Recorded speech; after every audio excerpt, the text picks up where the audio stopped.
Good evening, folks, and welcome to our second week of the Let's Go Racing Motorsports Report. I am Mike Babicz, your host, and we're here on 21.6 The Net and also streaming live all over the place on a bunch of different streams.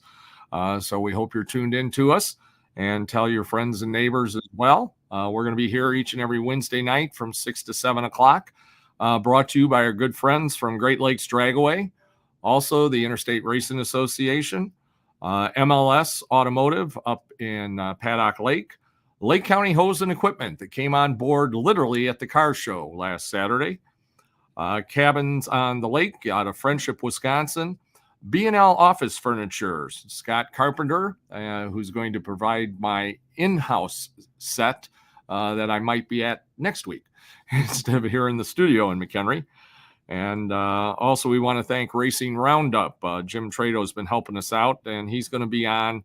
He's got a television version of Racing Roundup for a half hour on Saturday mornings on WB18, I think it is, something like that, up in Milwaukee at 11 a.m. So again, if you would like to join us as a partner, you can get in touch with me at Michael Babicz, Babicz, at AOL.com, and I'll get you set up to be with us as a marketing partner for our program. We plan on running it each and every Wednesday through September. And then once we hit October and during the off-season months, we'll still probably be on at least once a month is the plan until the spring of 2025. Well, we know that there are some folks out there that are tuning in for a big announcement regarding the Bandit four-cylinder stock car division at Wilmot Raceway. It was just finalized in the last 30 minutes. The Bandits are going to have a series sponsor, a very generous team of series sponsors for the 2024 season. Funds are going into their point fund, and also on opening night, May the 4th, Bandit drivers will be receiving a little early Christmas present from their sponsors of the point fund. But to be eligible for that point fund, you must be a member of the Wilmot Raceway membership, season membership. And to be eligible for that extra money on opening night on May the 4th, you also must have been a paid member before the green flag drops on May 4th. You can't just walk up after the races and say, oh, I'm going to join now, and where's my bonus? No. Does not work that way. So, and now that I've told you kind of how it works, I want to recognize the people that are making this work. Scott Carpenter, who drives one of the Bandits, also is the owner proprietor of B&L Office Furniture, one of our marketing partners here on the show, is one of the partners in the Bandit season sponsorship. And Tim from Great American Tire and Auto Repair is the other partner. It's my understanding Tim likes to go straight. Scott likes to make turns. Tim is actually a drag racer, runs a lot up at Great Lakes Dragway, but he also just likes to support racing and local racers. And that is why Scott and Tim put this together. They met with myself and Chris Klemko via a phone conference last night, less than 24 hours ago, and put the deal together and finalized it literally in the last 30 minutes. The agreement was signed. So you heard it here first, and spread the word. And I know a lot of the bandits were going to tune in because the bandits are a cool bunch of guys and gals. I mean, they just kind of hang out and come to the races and just look to have a lot of fun. They don't run for a lot of money. They don't hopefully have a lot of money invested in their cars, but they just have fun. They bring a lot of people to the racetrack. When I'm announcing and I look down there into the grandstands, I can tell when the bandits are out there because they are yelling and cheering, and they bring a lot of folks to the grandstands each and every week. So we're very excited to have this for the bandits. They're a division that has grown over the years from when they first started. I don't know, maybe 10 years ago or so, maybe a little bit longer than that. They used to start out with 4, 6, 8 cars, and now we're in the mid 20s, probably an average, sometimes maybe even 30. But one of the emphasis of this division sponsorship was to make sure that the guys and gals that run Wilmot every week are the ones receiving the benefits. Discussion was made about, well, maybe we should just add some money to the purse, maybe for the fair, maybe for a special race. And it was decided, no, that's when the cherry pickers show up. All of a sudden you see the people that come to Wilmot and you haven't seen them for a year. And that's because it's going to pay extra money tonight. I'm going to come. No, I mean, you can still come, but the purse is probably going to be about the same. If you want to come and you want to reap the benefits of the Great American Tire and Auto Repair and B&L Office Furniture Bandits, you got to join. You got to purchase the membership, which I understand also gets you a discount in your grandstand, or your pit pass when you use it. And I also understand that you can use it not only on nights that the bandits are racing, but if you want to go in the grandstand some night and watch some of the other divisions when the bandits are off, you can also get a discount on your grandstand admission. So that's another perk for the membership. So again, thanks to Scott Carpenter, thanks to Tim, and we'll have even more information on that as we go along.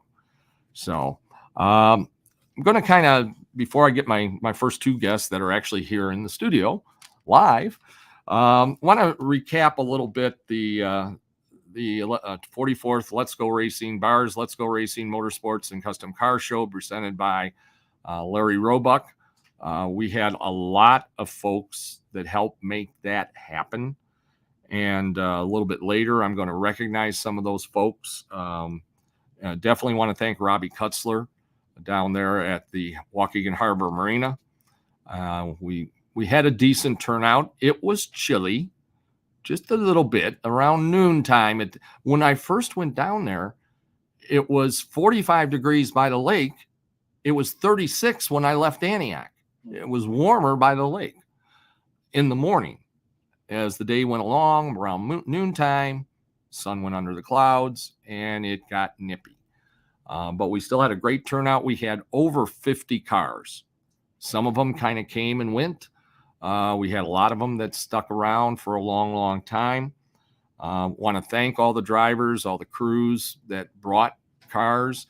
And I know Kent's going to show you some of the cars that we've got. This is the best appearing overall winner. I mean, this car and entire ensemble was immaculate. Mal Babel out of Pleasant Prairie. This is a 65 C10 pickup and a 69 race car. The race car looks familiar to folks because that was Bill Klein's championship car. There is chrome on the trailer. There is chrome on the ramps of the trailer. I mean, it's immaculate. And he even fired it up during Racing Roundup 2 times. And he kept telling me, Mike, I can drive the car in here if you want me to. He is planning on bringing it to Wilmot later on this summer for possibly for Founders Night. So he's going to have it there, and he said he, might even drive it into the track on that night. So we want to thank and congratulate Mike Babicz. He received the honor from Larry Roebuck. Ironically, the first car to show up Saturday morning was Larry Roebuck with his 62 Impala. That was immaculate. He was the first one to pull in a little bit before 8. Other award recipients were Mike Sivia of Zion and his streetcar, Jimmy Sivia out of Winthrop Harbor and his wingless, James Sivia, Big Jim Sivia out of Beach Park and his Chevelle, Jordan Funderburk out of Wadsworth and his Lightning Sprint. He was very excited when he got his award. Very, very excited.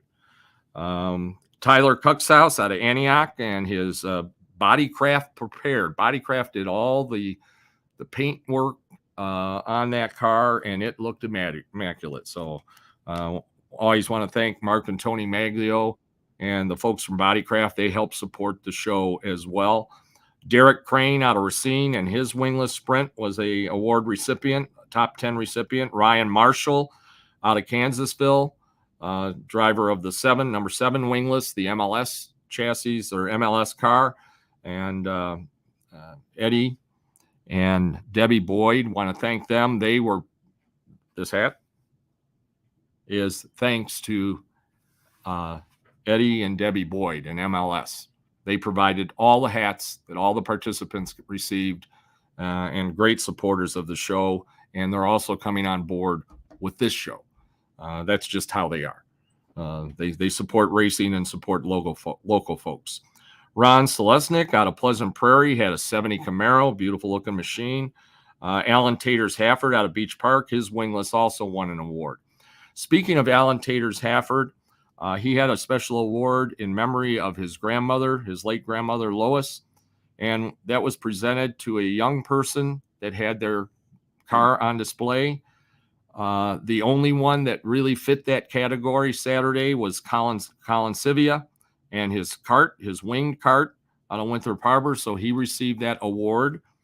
And it was just, I can't thank everybody enough. I really, a good friend of mine who's going to be promoting an event up at Plymouth later on this year, Nick Simons, who does the Watson, promotes the Watson. He sent me a text on Saturday morning. He says, you've got a lot to be proud of with this show. He says, at some point during the day, just stop and look around and take it all in on what you've accomplished. And Nick, I listened to you. I did that. And it was pretty cool. In more ways than one. The temperature was cool, but it was also pretty cool to see the big turnout. And we will be doing it again next year, the 45th annual. We'll be doing it once again, and I can guarantee you, I love to do guarantees. It's going to be warmer next year, no matter what day we end up picking it. So again, we want to thank everybody for that. I'm going to sneak over here now because I got to make sure I get all my sponsors in. That helped us. And of course, I've already mentioned Bodycraft, MLS Auto Clinic, the IRA, and Steve Sinclair and Tony Jenkins. Thanks for coming down and teching. The Shadow Club. These guys are cool. We're going to get them on at some point. They were drift racing RC cars on the street, and it was the coolest thing. And yes, they had to have special tires so they could do it on the street. If they were in here, they'd have slicks. On the street, they had groove tires. And they were putting on a great show. Goodwin Performance, A-Main Apparel and Diecast. They designed the shirts and all the flyers. Garrett did a great job for me. Force One Performance Parts. The Irwin family, they were behind us. Grand Appliance and TV, we have to thank them for all their support.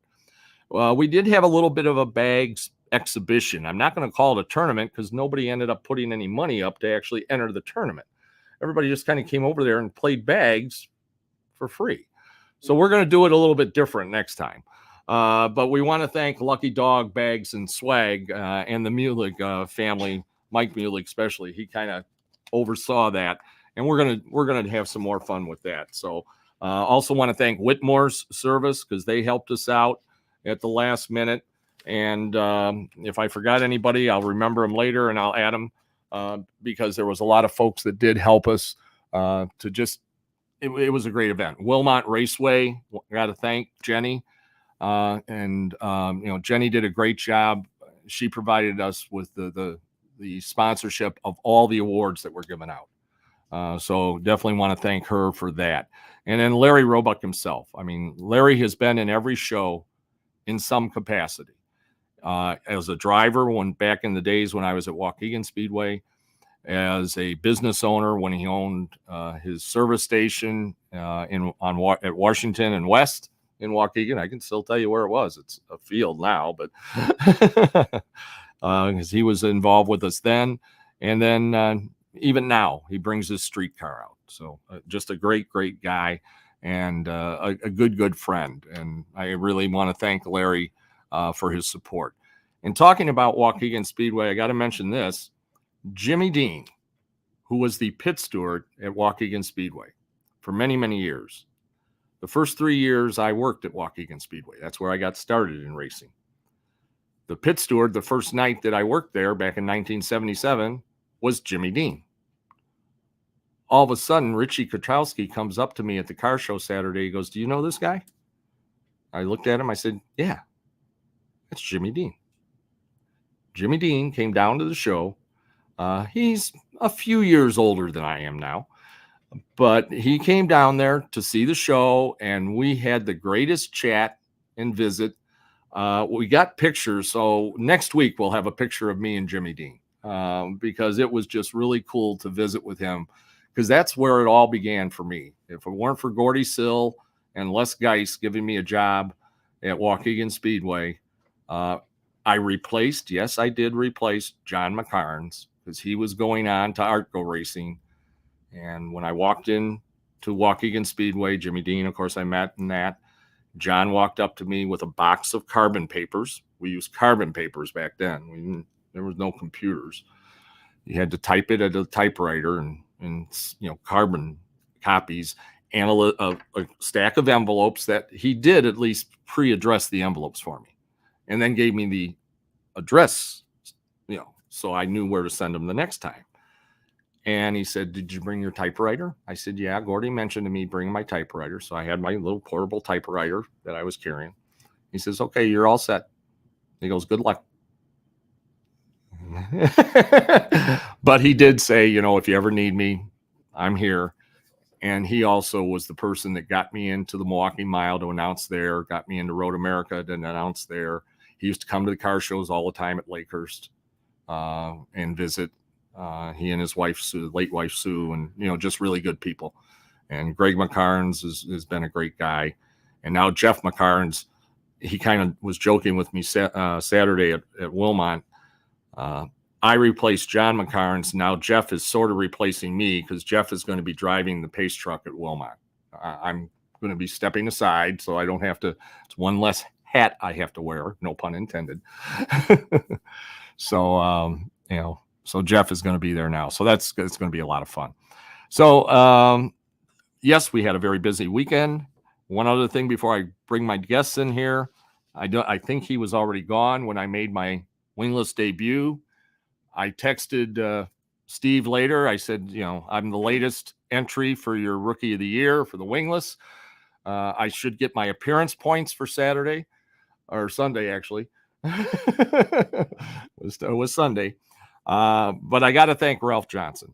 He walked up to me when I had barely gotten to Wilmot on Sunday, and he walked up to me and he says, "You still want to drive a wingless?" And I said, "Well, yeah." I said, "That's one of that's the only kind of a race car I've never driven. I've driven a 410. I've driven a NASCAR Winston Cup car in Indianapolis in a driving school. But I've never driven a wingless." And he goes, "Okay, you can drive mine." He says, he's looking at me. He says, you'll fit in mine. I ran into Tommy Sexton later, and he had heard that I was going to be driving one. He goes, I got an extra suit in the car. He says, you look like you'd fit in my suit. And I said, I think I'm okay. I'll see if I don't fit in Ralph's. So I fit in Ralph's, and talked to Chris Klemko, and he says, you're going to be the last car out there. We're putting you out there alone. And he goes, don't hit the wall. If you hit the wall, you're signing it. And I said, okay, I won't hit the wall. And so I sat over there, and Ralph let me in. And not many people saw this, and it's funny that nobody got it on video, but I am going to fess up to it. When Ralph was helping me into the car, he kept saying, okay, you want to put your feet here, and you want to put your hands here, and you want to kind of set back. I already had my helmet on, which was a good thing. I did a header over the top bar, right down onto the engine cover. I mean, I could have done I could have done a handstand. But fortunately, I don't think anyone got a picture of that, and I don't think anyone got a video of that. And there was enough people that saw it and were laughing. And if you do, send it to info at 216 The News.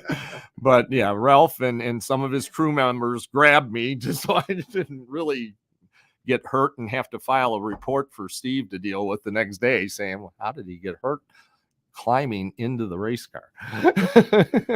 So, but then he got me situated. It was great. It was a lot of fun. My wife, Kathy, got to watch me do it. I think she was probably more nervous than I was, but we did have fun. And thank you, Ralph, for doing that. I had hoped that I could get him on the show tonight. He's at work. But he's tuned in at work listening to us, so I'm going to get him on a future show. We do have video of it. The Alt family, I understand, took video of it, and I had a few other folks that took pictures and video and stuff. So we'll get that on when I bring Ralph on. We'll get all that on later. So, but thanks. That was a bucket list thing that I did. It was fun. So I'm going to bring my guest in here now. I've got Steve Sinclair, who has been a longtime friend and is the president, promoter, head guru of the Interstate Racing Association Outlaw Wing Sprint Cars and the Wisconsin Wingless Sprints. And we've also got Tony Jenkins, who I've known not quite as long as Steve, but close to it.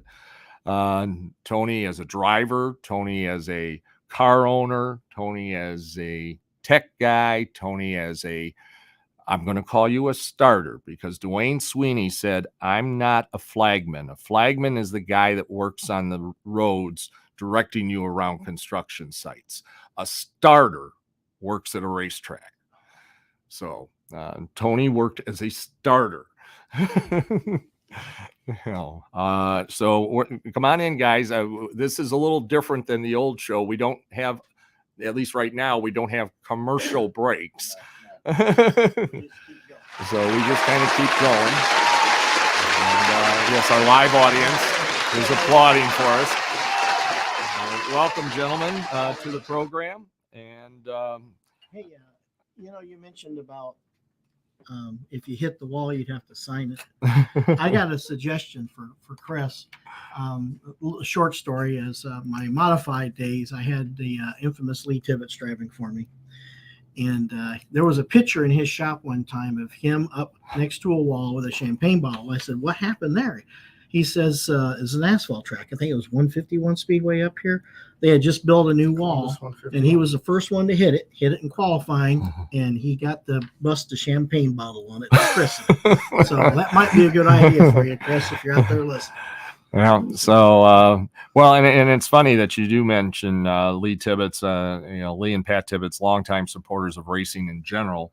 Pat even worked at the track for a while, working in the pits, taking care of the lineup board and that. But I understand he has announced it that this is it for the Racing Great Grandpa. This year is his last year racing. He's 80 something. 81. He's 81. He showed up to the track, unloaded the car, started it, stopped it, started it, stopped it, and walked over. I said, "What's going on, Lee?" He says, "I have no oil pressure." Next thing I knew, he was loaded and gone. So I hope it gets better for him. Yeah. I mean, really a nice guy, really a nice guy, and give you the shirt off his back, to help racers and young racers, and Yes. And Morgan Shepherd, his grandson, also racing in the mods, and now I believe it's the great grandson just got a kart. I thought I saw on Facebook or something. Oh. So I think we're going to see the great grandson out racing somewhere soon. So again, just great people. And but this coming Saturday, well, first of all, let's recap last Saturday. Despite the chilly temperatures, my reports were that Beaver Dam had a fantastic IRA crowd, and the souvenir trailer did great. And I'm going to go ahead and tell you what I was told is that it was their best time ever at Beaver Dam with the trailer. Well, hopefully some of the other sales are my hoodies, I hope. Yeah. I'm hoping so. But yeah, give us a little rundown on how things went up there at Beaver Dam Saturday night. As I was driving there, I stopped to get gas in Allenton, Wisconsin, and I was freezing. And I'm looking at my rearview mirror, it says it's 37 degrees. And I was mad at myself for letting this happen. I couldn't believe we're even doing this. Scott Everett Beaver Dam, he was very determined he was going to run this race. And I'm just thinking this is just, I don't see any positives coming from it. I'm figuring it's going to be a bad crowd. It's hard on engines, et cetera, et cetera. To the contrary, like you said, it might've been one of the best Beaver Dam IRA crowds I've seen in a decade. It was great. And they stayed. And it was also a great mix of cars. Yes. I like to think we were the headliner, but we were also with two headline divisions with the Dirt Kings and the Badger Midgets. So it was neat. Good field of cars. We had 30 wing sprint cars there, and I think it would have been more if the weather forecast would have been better. But racing was good. It was different. The track was a little different. It was really wide, and the bottom was really good. So it was hard to really get a lot of momentum going on the high side. Mike Ranke did a really good job. And I think on a couple restarts, if a couple of guys wouldn't have got up and blocked his momentum down the straightaway, I think he could have went from, 6th to 2nd on a couple of restarts. But it was good. Scotty Thiel just got tight, and Estenson did a good job. He found something in the middle, and maybe that's an advantage of running 2nd or 3rd for a while. Is you can mess around with different lanes, and Estenson found it, and it was a real good race actually. Estenson, Scotty Thiel, Jake Blackhurst, 1, 2, 3. Ranke with a fan favorite performance on the high side, and then Danny Schlafer and that Travis Aarons at the end. But it was all good, Jordan Goldsberry was right there, and was really impressive to me was the 285 cars, the veteran Steve Meyer, who's in his 50s, yep, and Logan Julian, who's 15, who was our guest last week, side by side for the whole race. And I'd say that the kid did a wonderful. Steve nipped him at the line, but the kid did a hell of a job for his first time in a 410. Totally impressed, and we got a great rookie class. I'll tell you, it's going to be a hell of a deal with Logan and I'm losing my Will Garrett's. In the 99 car, Brabant. Tyler Rankin comes out all the way from Columbia City, Indiana, which is damn near Fort Wayne, and on and on and on. It's a stout rookie bunch, and it's going to be fun. I do have an update that I don't know if you're probably aware. Matt Vanderveer, I understand, took a pretty wild ride. That's who I was just texting with. Matt was I got the report when I was getting my oil changed at MLS yesterday that Matt is okay. Yeah, he's all right. He's sore, and the car is fixable. It's all pretty much bolt-on stuff, but he's crashed a lot harder. He's just a little older now. Yeah, that's the deal. Yeah. I've seen him do a lot more spectacular roles than that. But yeah.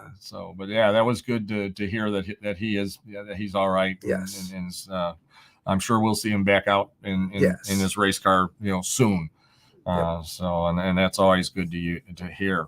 So, well, you had a good start there, and now the 410s are off this weekend, I believe, right? Or strategically. So we can focus on The Wisconsin Wingless Series. Yep, the Autometer Wisconsin Wingless Sprints, powered by Gandrud, the original, and we're looking forward to it.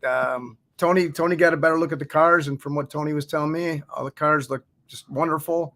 Things went real well when he was checking them, and we're looking forward to getting this thing going at Plymouth. Plymouth is where we're going to kick it off, and it's where we're going to end it at the end of September. So we're looking forward to it. And what else is on the program besides the Wisconsin Wingless on Saturday? 360s, and I'm assuming I don't even know. I'm Sport Mods and Grand Nationals. I'm guessing. I believe that's the card. Yes. Yep. And well, we'll verify that in a little bit when we have Kurt and his son Ty are going to be joining us in a little bit. Ty did a good job the other night. He was out there with his ASCS 360 and running with the 410s. And he did a nice job. He made it to the B and advanced nicely in the A. I've known Kurt for a while. He's a good guy.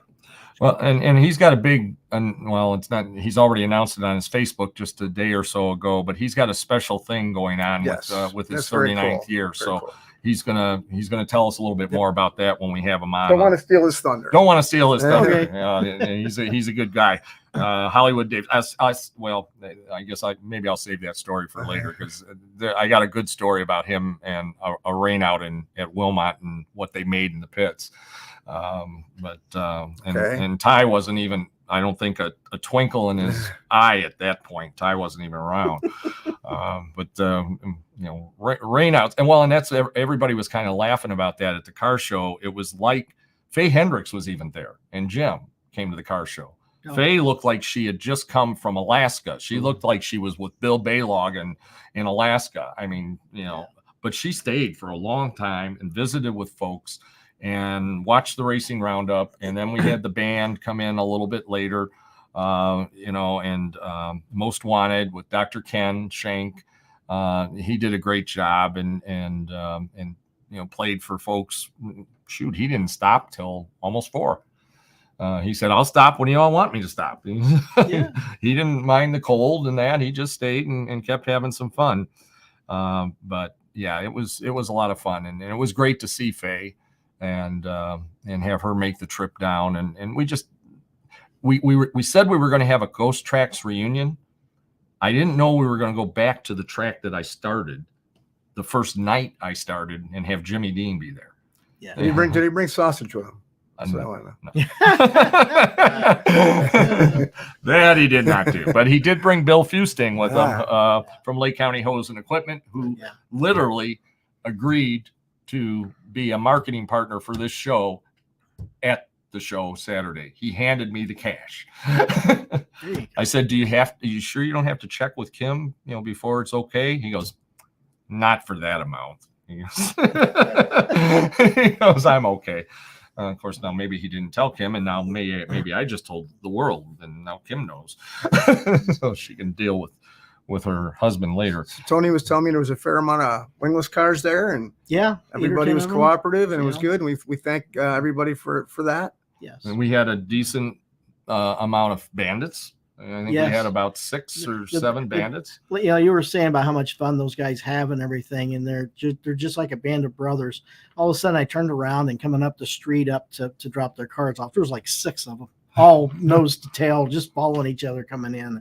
They park in the back pit. They have a really good time. I think they have almost the most fun of anybody. I really do. Well, and they had some fun Saturday. They were having a good time and a lot of fun.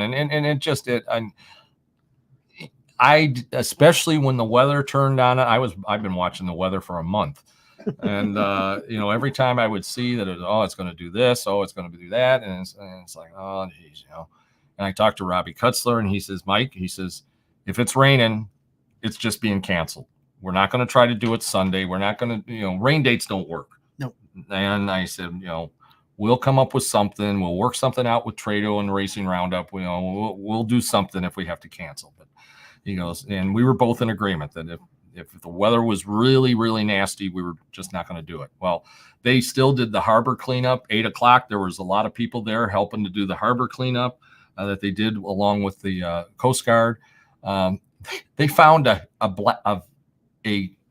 big screen TV in the box back in one of the areas. But you said Grand Appliance was a sponsor. Well, there you go. I don't think they were dumping it down at the lake, but yeah. So, and they found a lot of stuff that was amazing that they found.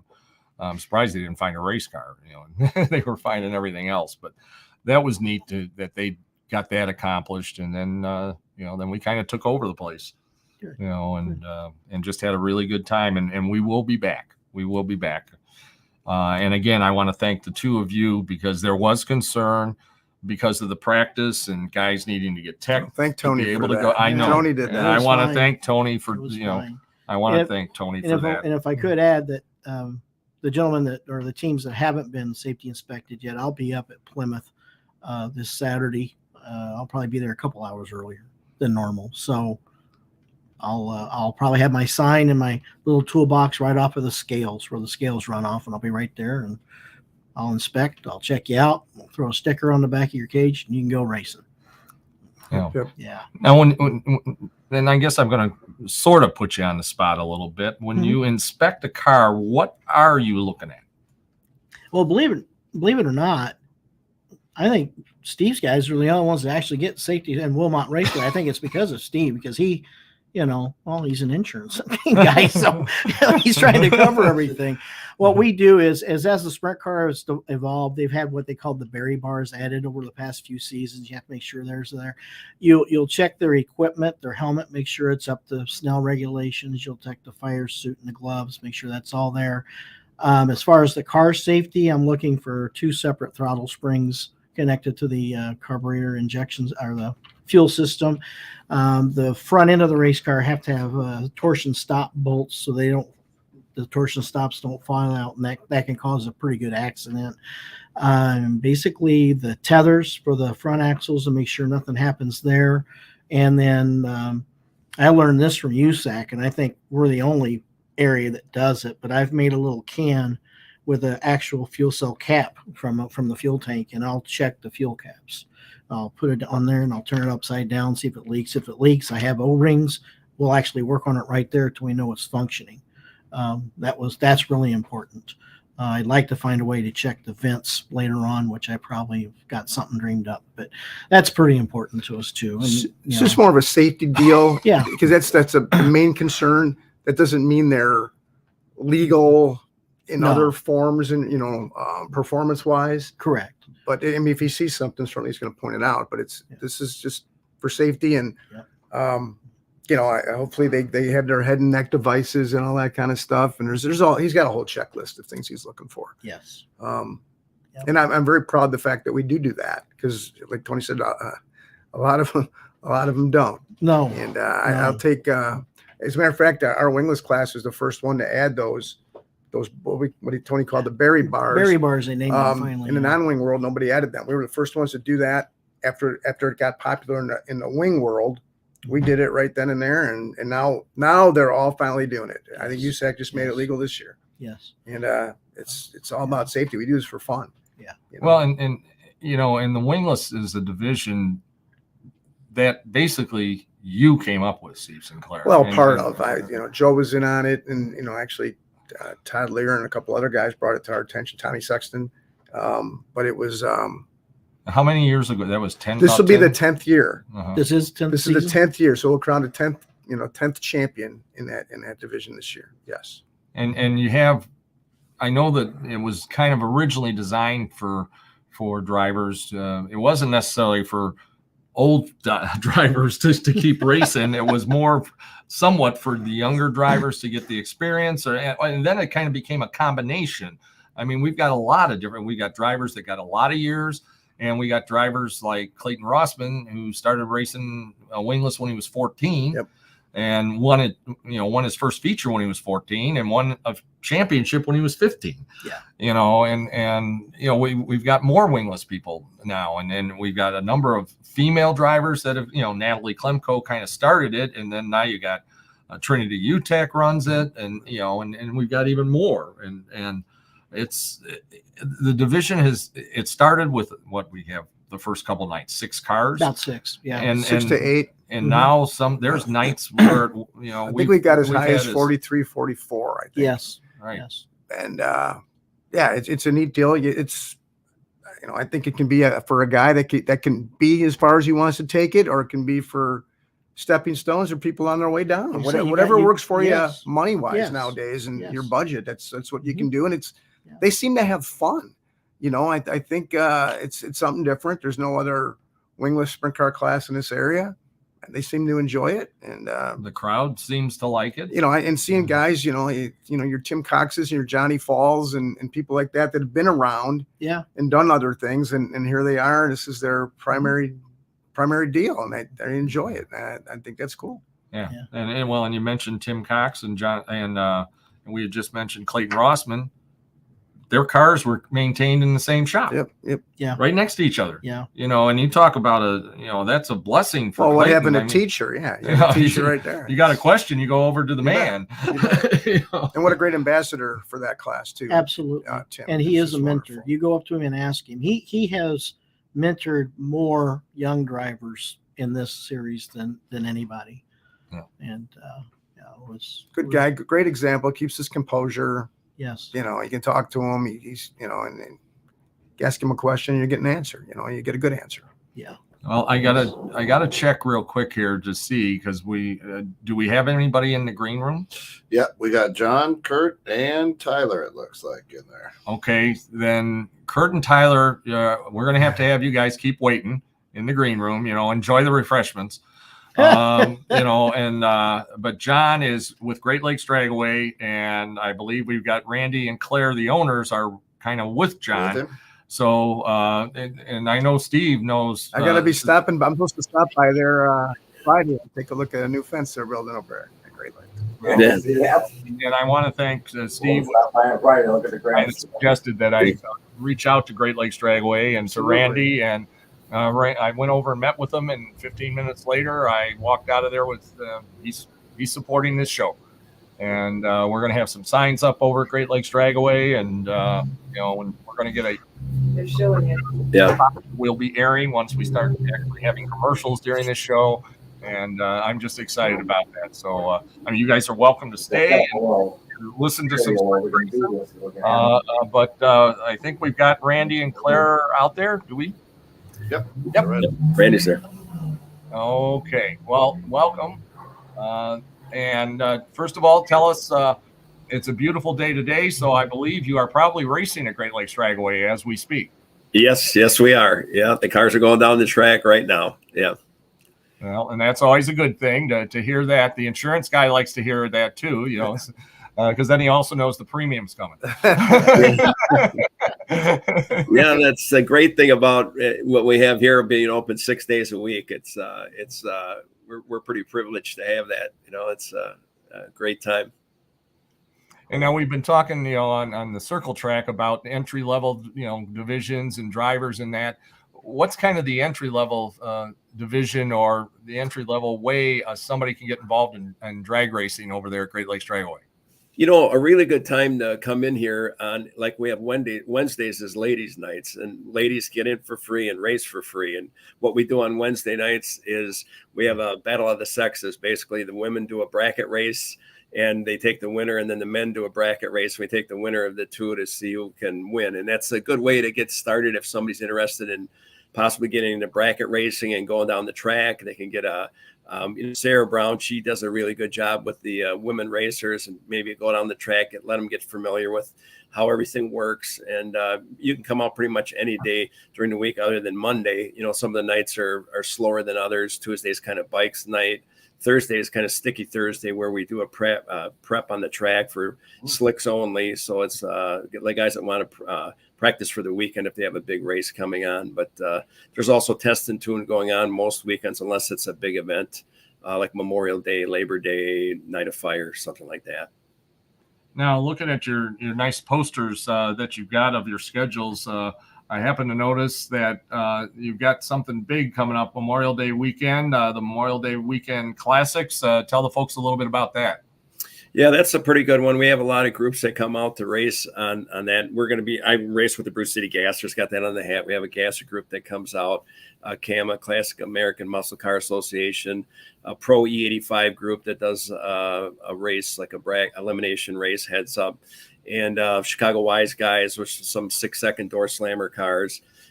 Some other big ones that we get in for the weekend, wheel standers, things like that. Now, looking here on the 11th and 12th, well, first of all, you're very smart. You are extremely intelligent. Why is that? Because you are closed on Mother's Day. Yeah. You're a smart man. Yes. Yeah. On Mother's Day. Keep them happy. Yeah. On Saturday before Mother's Day, you've got, it looks like it says the Outlaws. What exactly is that? That's a really neat thing that they're starting to do here. That it's a drag radial. They have 2 classes that run. There's an outlaw street class that's actually a 275 or 28 by 10.5 pro bracket radial tire. No slicks allowed in that class. You got the cars that have like functional headlight, tail lights, stock location firewall, stock suspension with a minimum of 2 seats. Got to have. They run, and these are really quick cars. They also have an outlaw class, which can be any size radial or up to a 33 by 10.5 inch slick.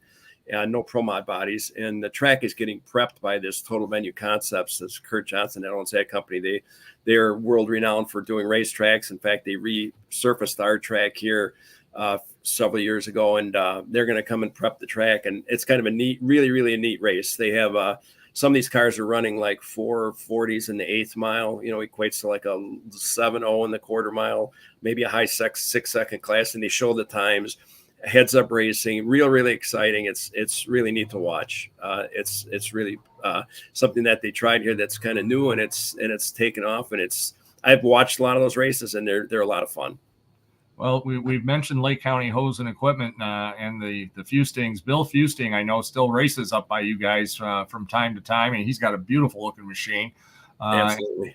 He's come on board here with us, and I don't know if you realize it, John, but your insurance guy actually has got a little bit of a history in drag racing because go ahead. Explain. Well, my dad, 1957, I believe, was your super stock champion. Wow. Yes, in 57. Yep. Well, that's really neat. Yeah, that's the neat thing about this track. It's the oldest continuously operating drag strip in the United States. They opened up with the dirt or gravel in 55 and then 56, and it's been open ever since. We're really fortunate to have this here, right in our backyard. Well, Absolutely. John, we're gonna have you on, or somebody from Great Lakes Dragaway, and we're gonna try to also get some of your competitors as the year goes along here on the show, and visit with them. If folks want to know where should they go to get the latest information on Great Lakes Dragaway and what's being scheduled, and of course we always got to worry about that weather that can hamper things. But where would they go to find out the latest information? There's a really good Facebook page we have with Great Lakes Dragaway if they're on Facebook, and then also a website, greatlakesdragaway.com. There's a schedule on there and updates on the schedule and what other races we have going on. There's a couple cool groups on on Facebook, like the Great Lakes Dragaway First 40 Years with some old pictures and that on there. Some nice history of the track and that. There's some pretty neat stuff on there. Well, and coming up on June 12th, it's a Wednesday night at the Culvers in Paddock Lake. We're going to have a motorsports show, not quite as big as what we had down at, well, it could be as big with cars and that come to the Culvers there in Paddock Lake. And we certainly want to invite Great Lakes Dragaway to be involved there. Ray, the new owner at that Paddock Lake Culvers, has just been fantastic to work with. And he's just a super guy. And this could be either a monthly thing or possibly even 2 times a month. Depends, kind of how things work out. So June 12th, I'll get you more details, but please put it out on your Facebook page. We'd love to have obviously people to come and look at the cars, but we'd love to have some drag racing cars too. Oh, sure. That'd be cool. Yeah. Motorsports is motorsports. Yeah.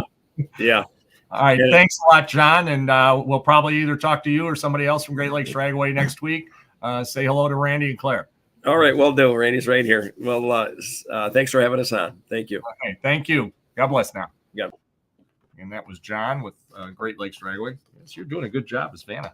Yeah. Amen.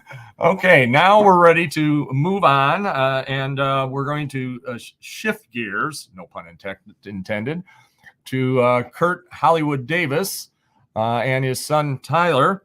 And you know, one of the reasons we've got Kurt on, first of all, Kurt and I go way back, and before I shifted over to Kurt, we had a program called Riddick's Ride that was I was made aware of by Rob Mall, and they're a great organization. They were at the car show. They had a display. We even collected some money there, and they got some money for their program. Go to Riddick's Ride, RIDDICK 'S Ride. Look them up. We're going to have them on a future show. They got a big event coming up in May. You know, you kind of do a walk or a run, and it's for a young man, unfortunately passed away from some childhood diseases, and all of their funds go to help youngsters with childhood diseases. And so it's a great organization. They're based here in Island Lake. So check them out, Riddick's Ride.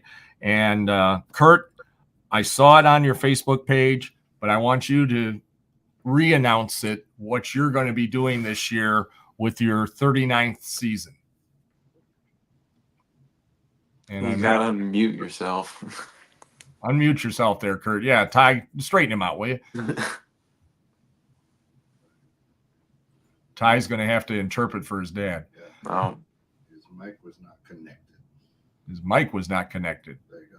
So we'll get him back in. We'll get him back. Well, Tyler, maybe you can tell us what your dad's going to do. I think that's on him. I haven't heard too much about it. I mean, he called me a couple weeks ago and kind of told me that he was going to be changing his number. And I thought it was pretty cool. At the time, he hadn't really said anything about it. And I just, he got those T-shirt designs made and whatnot. So I think that's what his car is going to look like this next year. But hopefully we can get him to hop back in here. He knows a little bit more about it. He talked to the Posse family. I know. It's pretty cool. You know, Cole was pretty close with me. I love talking to him. You know, they always park next to us back in the corner at Plymouth. It's pretty cool what Dad's doing. You know, he's still in the car and still going after it. So might as well make it. We see your dad's picture, but we saw it. They kicked him out, yeah. Tyler ran with us on Saturday night. Did a pretty good job. Yeah, I appreciate that. You know, it was just kind of, honestly, it was a last minute decision for me. I kind of forced it upon Dad. You know, Knoxville ended up being too cold, and we ended up kind of getting a weekend off, and I just decided to go home at the last minute, and within 24 hours I told Dad I was on my way home. I got home about 9 p.m. Didn't leave the shop until like 2:30 a.m. that night. Woke up at 6 o'clock in the morning. Ended up going and picking up a trailer that Jason Johnson had let me borrow and then I used my buddy's truck and just went out there and got that, came back to the shop, fired up, and just loaded up and went there.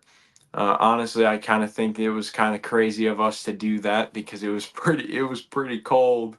But as far as how the night went, I think it was really good for being a last minute decision.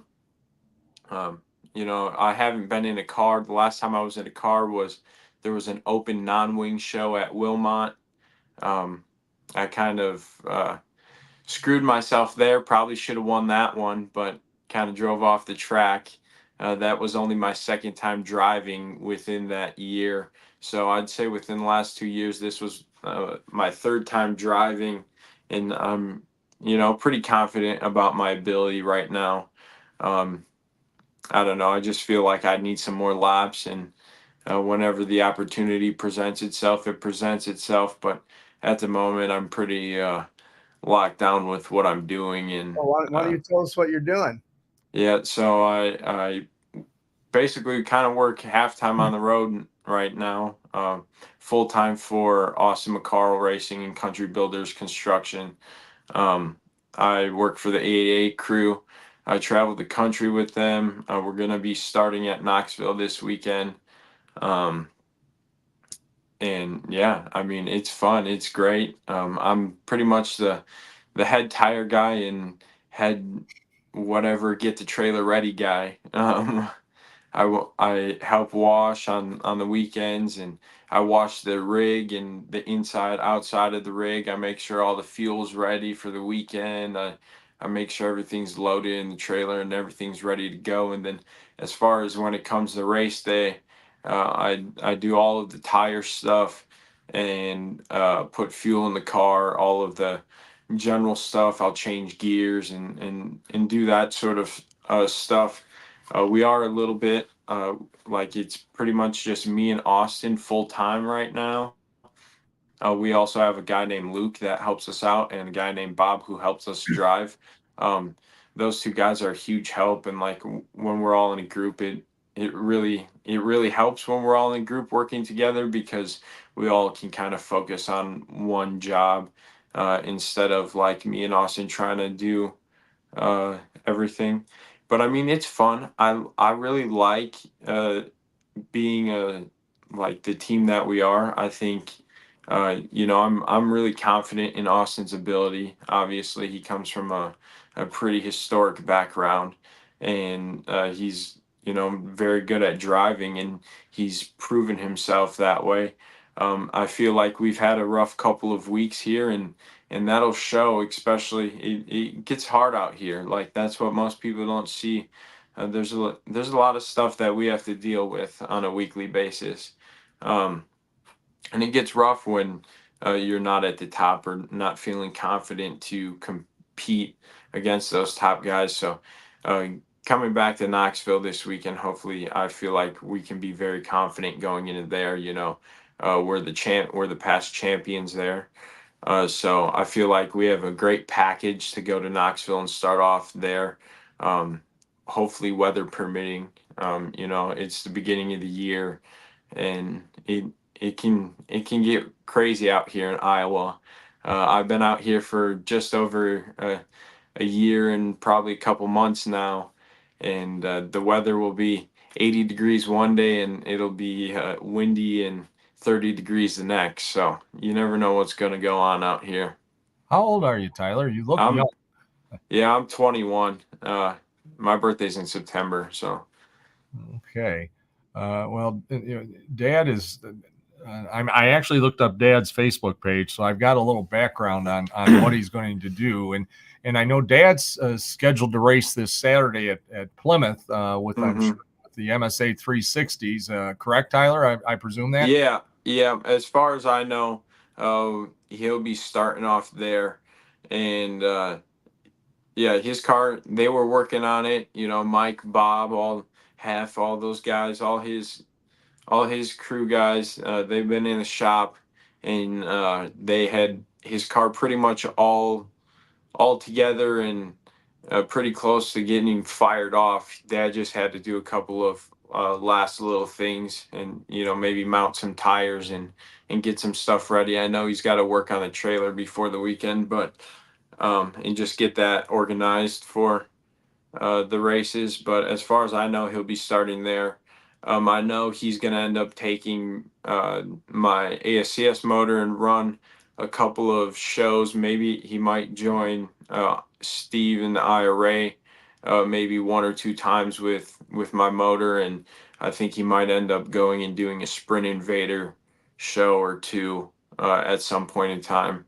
I know as far as my schedule goes, it's completely up in the air. I might end up running one more time this year, which it would end up being that USAC non-wing show at Angel Park. I might end up doing that with my ASCS motor. But as far as that goes, that's pretty much the only available time that I kind of have to maybe race again this year, which is kind of why I jumped on the opportunity to race this last weekend. Well, since we're still having technical difficulties getting Dad on here, I do want to say what he's going to do, because I think it's really pretty cool. Yeah. And it's probably going to debut this weekend at Plymouth. Otherwise, he also has on his Facebook page here that, folks could see it on May 4th at Plymouth Dirt Track. Year 39 of Going in Circles will look a little different. With the permission of the Posse family, Cole will be riding with us. To honor Cole, we will be changing our number to 39. The team is honored and excited to be able to carry the Posse 39 on our car. Hope we can get Cole to victory lane, but more important, have fun racing. And that's, your dad's posting. Neat picture of the car. And it says, now, your dad's almost like Michael Jordan. It says one final tour. I don't know about that. I mean, how many final tours is start Dad going to picking have? Is this really the final tour?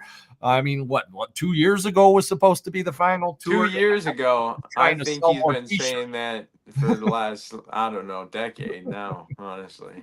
He'll sell some T-shirts with this one. For sure. Yeah, he'll get some T-shirt sales with this one, but it's a good thing. I really like it. I'm not sure.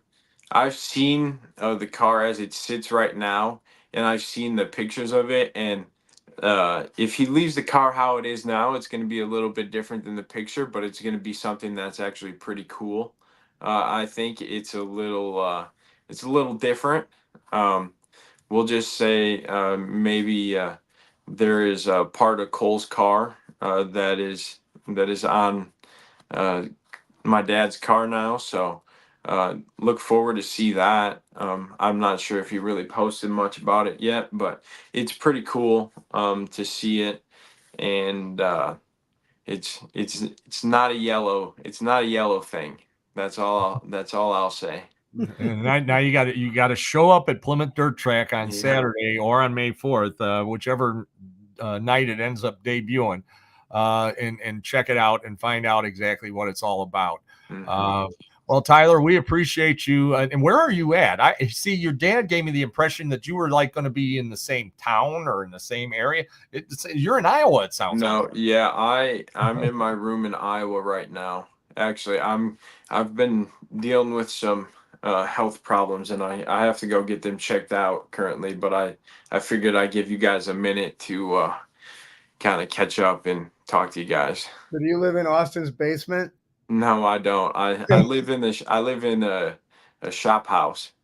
So so I actually just get to walk out to the race cars every morning. There you go. Well, we appreciate you taking the time. We wish you well with your health checkup later. And we'll catch up with your dad on a future show and talk to Dad. But good luck to you and the 88 team on Saturday at Knoxville. Yeah, I appreciate it. We got 2 nights actually, so we're gonna be practicing tomorrow night, and then we're gonna be racing Friday and Saturday. It's a outlaw opener, and actually that's kind of how it used to be. Back in the day, they used to have 1 week of normal racing, and the second week was always the outlaw show. And normally the first week always got rained out, so it's kind of on par for an old-fashioned Knoxville start. There you go. Well, again, we appreciate it, Tyler, and wish you the best. And we'll look forward to seeing you up here in the Midwest and up in our neck of the woods sometime during the summer. And hopefully if we get a last-minute rain out or something, I'll have to come tag along in the back of the field. All right, sounds good. Thanks again, Tyler. Take care. Yeah, thank you. God bless. Bye-bye. Again, that was Tyler Davis joining us all the way from Iowa. So that's pretty cool. Well, that's going to wrap it up for this week. I thank Steve Sinclair and Tony Jenkins for being with me in the studio. I thank Kent Jones for being the producer and the guy behind the camera tonight. And thank all of my guests, John from Great Lakes Dragaway, And of course, also we had, actually, that's about all we had. And Tyler, we had hoped to have Kurt, but we'll get him on a future one. We want to thank Great Lakes Dragaway, also Steve Sinclair and the Interstate Racing Association for being supporters of our program, MLS, Auto Clinic, Lake County Hose and Equipment, Cabins on the Lake in Friendship, Wisconsin, B&L Office Furniture, and again, the big announcement tonight for the Bandits, the Great American Tire and Auto Repair, B&L Office Furniture, Bandits will be racing in 2024 at Wilmot Raceway. So until we see you next time, this is Mike Babicz. Oh, I got to say this. How can I forget? What? To Tony's right is a Lake County Honor Flight t-shirt. I am very privileged that this Friday morning at about 11:30, I will be heading north on 41 and I-94 to Mitchell Airport to be the guardian for my veteran who is almost 91, goes to the gym every day and works out. And he was an Air Force member back in the Cold War. Then why does he need a guardian? I don't know. He's going to probably be taking care of me all weekend. But it's 91 because he still goes to the gym. Yeah. It's really cool. If you've never seen the escort, just come along 4194 and watch us on the way up. We'll be leaving North Chicago at about 11:30 Friday morning and heading up to Mitchell. If you're in the Milwaukee area, come over to Mitchell and see us off. See the veterans off. It's not seeing me off. It's seeing the veterans off. Tell you off. Right. They'll tell me off. And then we come back on Sunday. We land at Mitchell at about 5:36-ish. And then we will be coming back down the interstate. And we have actually had the Bodycraft pace truck has been in that escort many, many times. This last fall, it was in it because Larry Roebuck, who was a Vietnam vet, went on the flight, and his son, Matt, was his guardian. And I know Bob Johnson also went on the Milwaukee version last year, and Darlene, I believe, was his guardian for that. Darlene Cuxhouse, who's been a long time paramedic for Wilmot. So it's you got to see it. I mean, I can try to describe it but when we come back on Sunday night and it's dark and you have about a mile long motorcade of emergency vehicles with their lights going, completely shutting down the left two lanes on the interstate. People think it's the president. Well, these veterans should be treated that way. So until we see you next time, this is Mike Babicz wishing you a pleasant evening, the best of tomorrows. Remember, kids, just say no to drugs. Go out to Plymouth this Saturday night. God bless everybody. Thank